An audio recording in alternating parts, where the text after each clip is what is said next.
canlar.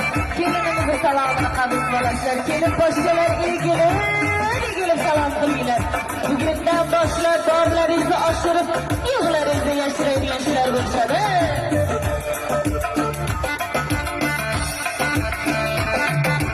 Aşka salgen iyiliktik, kaş gözleri biliktik.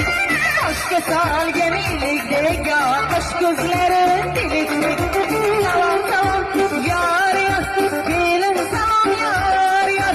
Salam salam yar yar, gelin salam yar yar. Kabul eylen yenge canları, sizge salam yar yar.